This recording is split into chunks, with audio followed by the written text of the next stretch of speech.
Good morning. I'm Andres Sosa from the Outnet. Before I start, I wanted to share with you a small video, give you an idea for those of you who don't know about us. We'll put everything into context and we'll help everything make sense.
And that's me. Thank you. No, just kidding.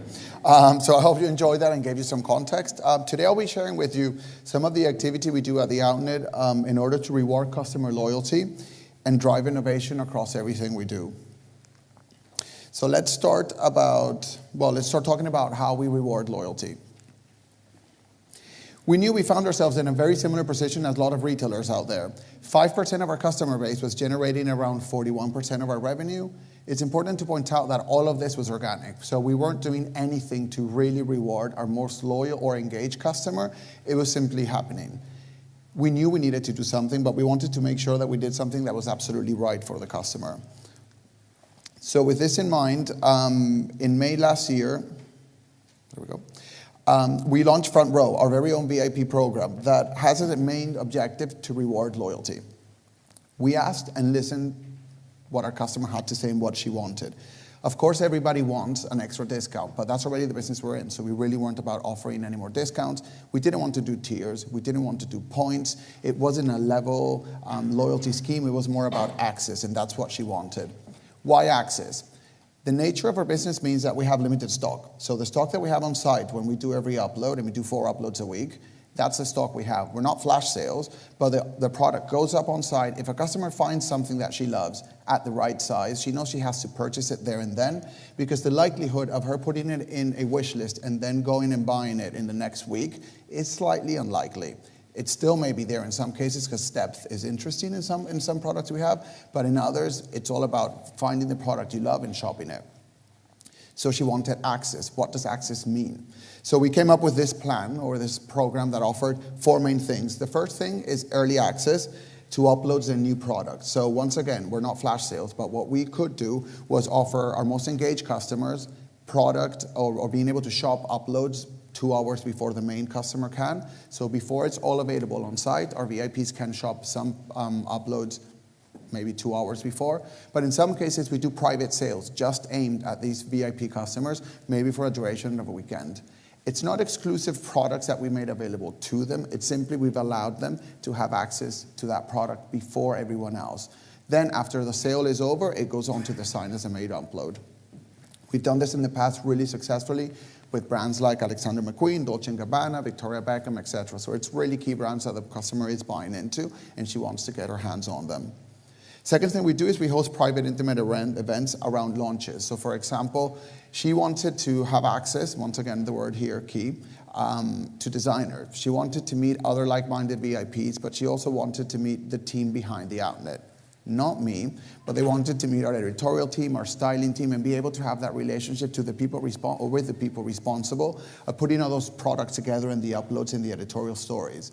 The other thing is that by bringing in the designers, because we work directly with them and hosting a small event where the designers are there, it allows the customer to have that one-on-one relationship with the designers, be able to speak about, I don't know, what the inspiration behind the latest collection is, what made them go into design, etc. We've done this in the past with Matthew Williamson, Adam Lippis, Monica Venator, Melissa Audebash. So every time we have an exclusive, we try and then add some sort of VIP engagement about the collection with the designers.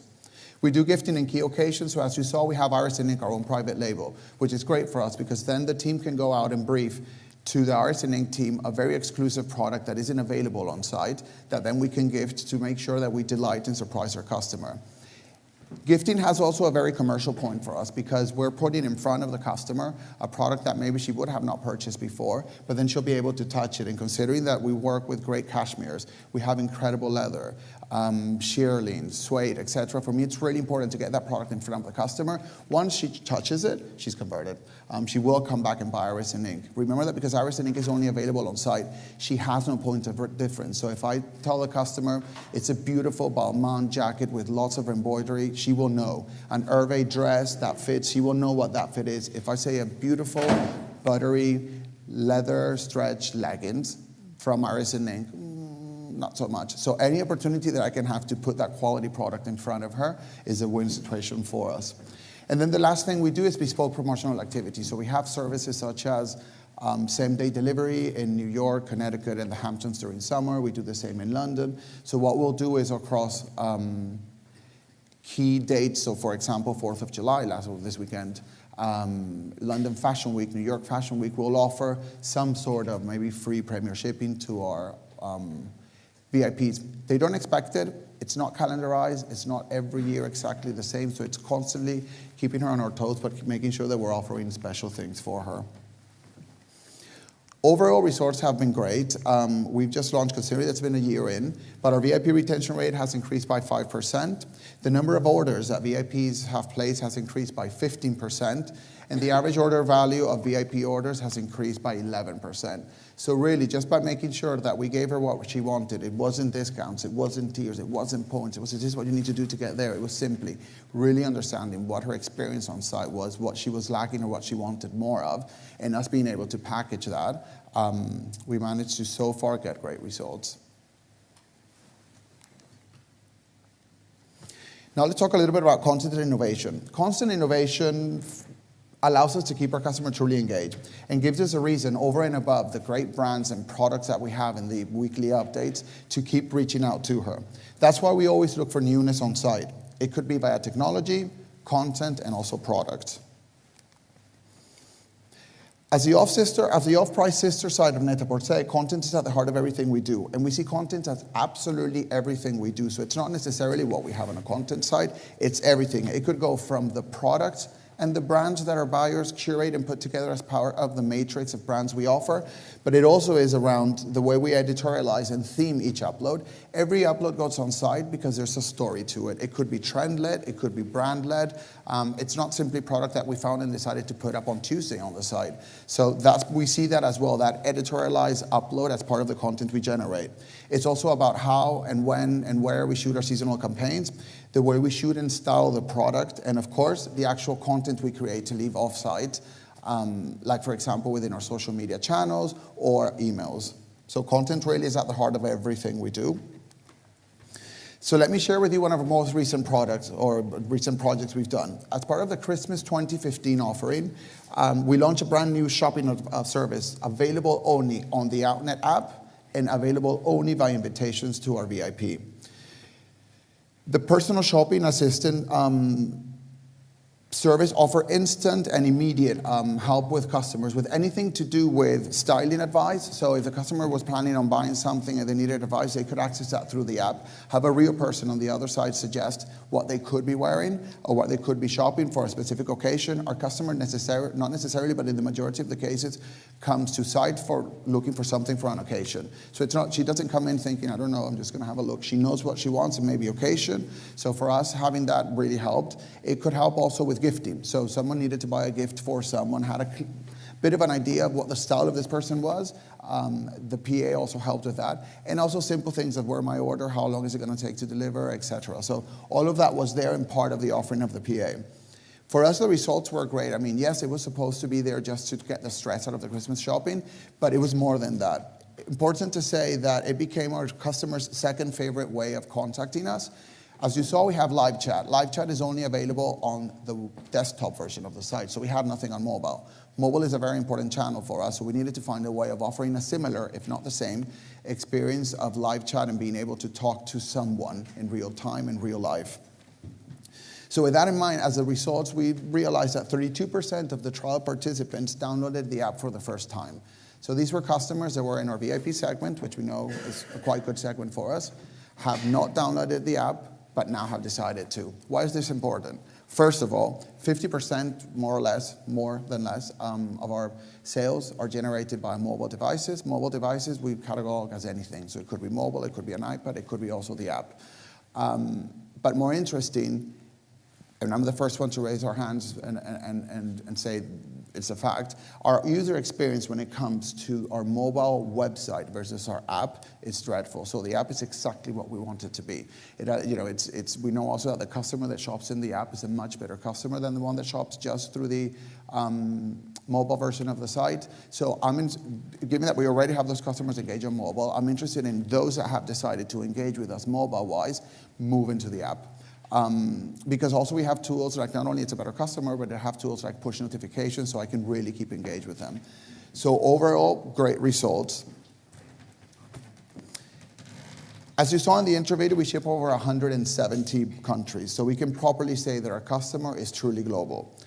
Keeping her engaged is a really hard task because we target customers that are in completely different seasonalities. So for example, Australia versus the UK. But don't even think countries. We can also think East Coast, West Coast in the US. Complete different aesthetic, complete different views of brands and reason why they're wearing something and the way they style. So for us, that becomes really important. So geo-targeting of our key messages, user experience, site, and brands are a must. So a good example of geo-targeting in action would be the way we visually merchandise our product uploads, taking into consideration the country the customer is visiting us from. Behind me, you'll see how a UK-based customer will view on the same day the same new product and brand versus the way a customer in Australia views the same upload. So basically what we're saying here is I haven't done an upload specifically for Australia.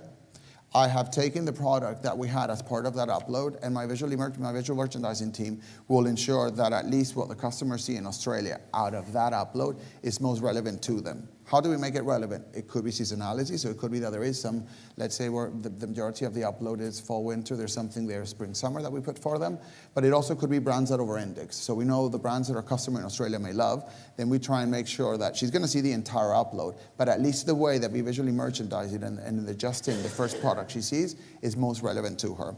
Other things we do is, for example, in the drop down of our brands, I don't decide what brands I'm going to show with what market, and I need to be really clear with that. So it's not that Australia will see a set of brands and the UK will see a completely different set of brands. It's exactly the same. But if from a journey point of view, they decide to go to our designers tab on the navigation, the brands that they will see are the ones that over-index for them as a market.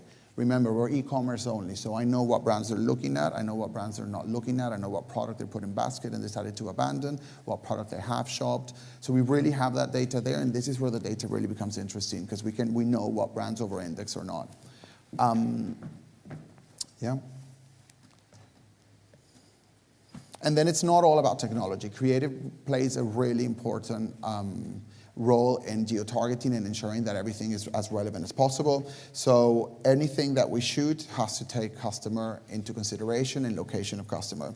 Sadly, I cannot shoot for every single market because there's no budget that can sustain that. But what we know is, depending on the brands that we will have uploaded on site, if that brand is a brand that over-indexed, let's say in France, I will make sure that either the assets that we create talk to the specific aesthetic of that market, so the way it's styled and the model and the setting of it, or in some cases I may shoot one asset specifically to the market and then take it from there. I think we lost.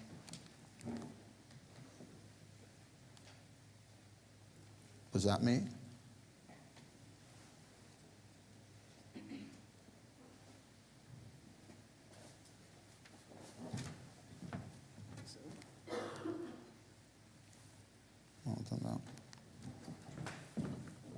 Anyway, the other thing that we do as well is content. So for example, simple ones, not rocket science, but Chinese New Year, 4th of July, Memorial Weekend in the US, Queen's anniversary here. So anything that we see that can and customers can relate to, we will then generate assets that not necessarily target the entire database, but will then be targeted at a specific customer.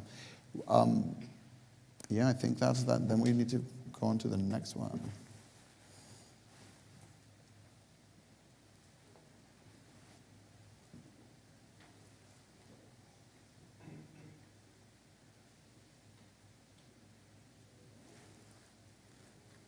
I promise I didn't touch anything here.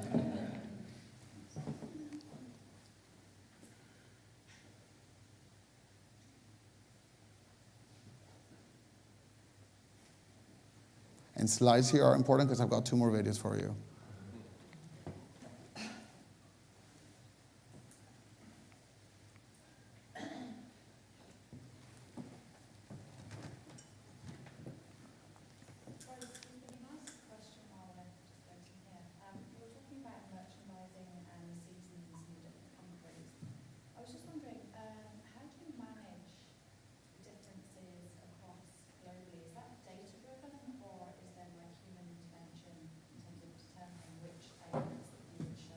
A combination of everything. So we do have, it's data driven because we can go exactly into market and know what customer is shopping, what they're not shopping, what they're looking at, etc.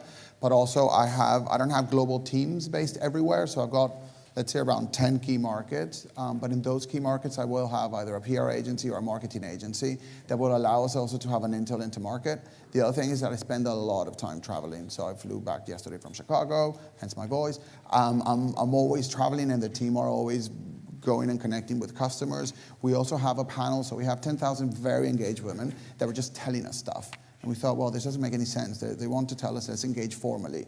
So we set up, I would say, 3 years ago, a formal panel, so we go out and ask as well. So we always can go out and reach to customers in specific region, and it can go down by city. Sadly, I can't do it yet by postcode, but I can ask them, what brands are they looking into? What brands have they not shopped?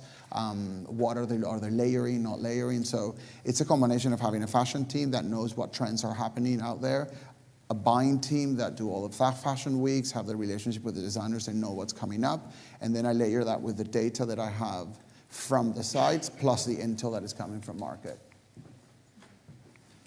Right, so those were just the examples of Chinese New Year and how we style for specific aesthetics. The last point I wanted to share with you was around how doing something really understanding your customer in order to truly engage with them in a fun way. So as you all know, fashion weeks are the highlights of the fashion calendar, a time when everybody is talking about future trends. And remember, we're previous season, so where everyone is talking about what's coming up for the next season. I have on site 2 seasons before. The success of this activity I'm about to share with you was around the fact that it allowed us, a previous season retailer, to have a relevant and credible voice during Fashion Week. This was done in London, and it wasn't about trends. So it wasn't about us talking specifically about trends. I'll let you make up your mind, but I think this was actually genius. But you know, I'm biased, so.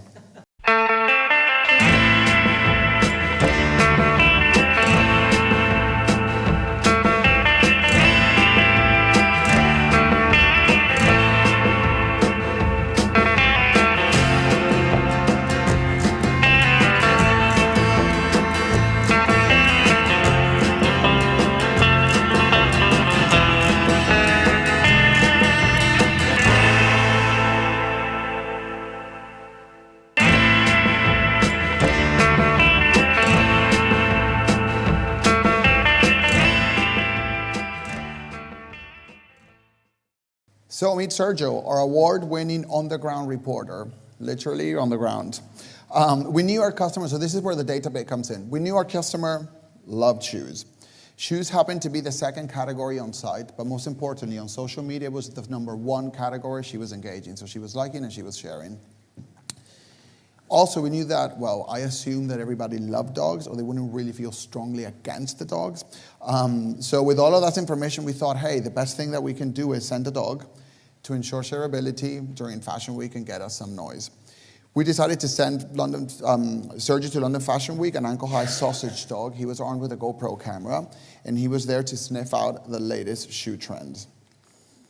It's important that, we'll go back one. Sergio started as a social media campaign only. So there was no media spend behind Sergio besides a bit on social media, and that was only on Facebook. We achieved incredible results of engagement and coverage, but what was interesting is that this social media campaign then took off and rolled and snowballed in a good way. So we ended up having a lot of content, not only via social, but also from a press point of view, and not only in print, but we had on print, we had TV, so we were in Korea, we were in Japan, we were in France, we were in the US, people actually writing pieces and doing pieces around Sergio, all a social media campaign with no media spend.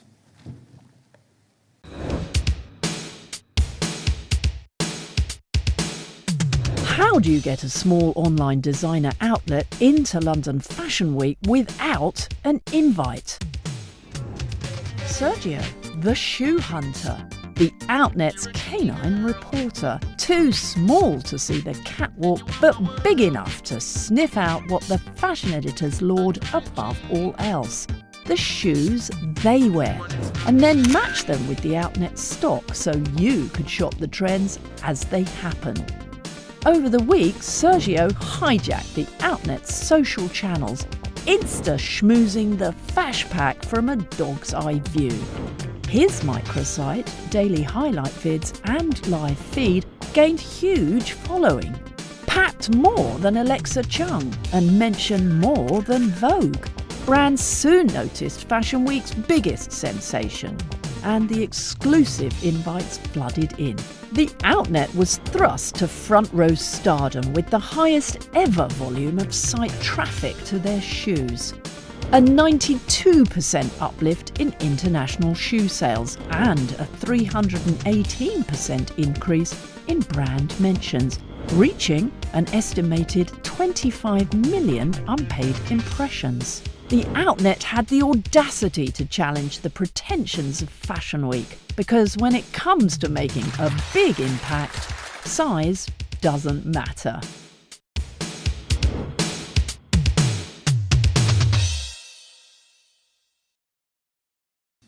So Sergio was getting invited to parties that I wasn't, so kind of generated a bit of friction with the dog, but anyway. Why was this a success? I want to share with you some actual numbers. It's very limited the amount of data we can give out, but we put something together that makes sense, because I think this is what really makes it as good as a campaign as it was. It tripled our Twitter engagement. It quickly generated interest from key influencers, bloggers, designers, models, and fashion editors. What does this mean? Throughout the entire fashion week, we had everybody talking of Sergio. It wasn't just about the bloggers, it wasn't just about the models, it was across every single key stakeholder during fashion week was interested in Sergio. In some cases, tweets of influencers where they were featuring Sergio were retweeted over 300 times. It increased our social media followers by over 5,500 in a period of 9 days. The bulk of followers were coming from Instagram, but I had no media spend in Instagram at all. It was just on Facebook. So all of this was organic. Our followers on Facebook doubled each day the campaign ran. 3/4 of fans came from organic rather than paid search. And of these, 1/4 of new fans came from people searching specifically for Sergio Shoe Hunter on Google. They were not searching for that dog that was sent or dog with camera, or it was Sergio Shoe Hunter. So from an awareness point of view, we were doing our jobs well. Video content was watched across 5 continents. Once again, remember, I had no media placement, no budget for video. We were producing video, but it was just organically being pushed out. And the US showed the highest engagement and efficiency levels. This is really important because anyone who has done anything in the US will know. Very expensive market, very noisy market, therefore very difficult to cut through. So if you don't have a big budget or you don't have a great idea, it's really difficult to make an impact in the US. And through Sergio, we were doing that with no paid budget. We achieved the highest ever sharing rates for social media content published by the outlet. So whatever we were doing was getting the most level of shares ever. But most importantly, we managed to get unpaid coverage media that helped us achieve around 25 million impressions. So overall, a good story to tell. Sergio is one of those that keep winning award, and it's not a bad thing, and I'm not complaining, honestly, but every now and then, this was like 2 years ago, still it's like, Sergio has been shortlisted, and I keep telling the team, who put this forward again for another award? I mean, I love the dog and everything, but it just keeps coming, so it was good. So the last thing I'm going to leave you with, and something that I always tell my teams when we're starting a new project, when a brief is about to come out, it's 3 simple things. First, try to think like your customer. So really know your customer. There's so much data out there. We have so much data. So what we need to do is really find what data points are actually relevant and what we can do with those and what do they mean, rather than Excel spreadsheet of data that's like great, data paralysis. So, second thing, be creative. So make sure that it stands out. And the last thing, have fun. And have fun, not only us implementing the project, but also make sure that from a customer point of view, if it's right for the brand, that there's a fun element to it. I hope I managed to give you an overview of what we do to ensure we always keep top of mind and engage our loyal customers. I know it was brief, but we thought we would put together something that would help. So thank you for having me.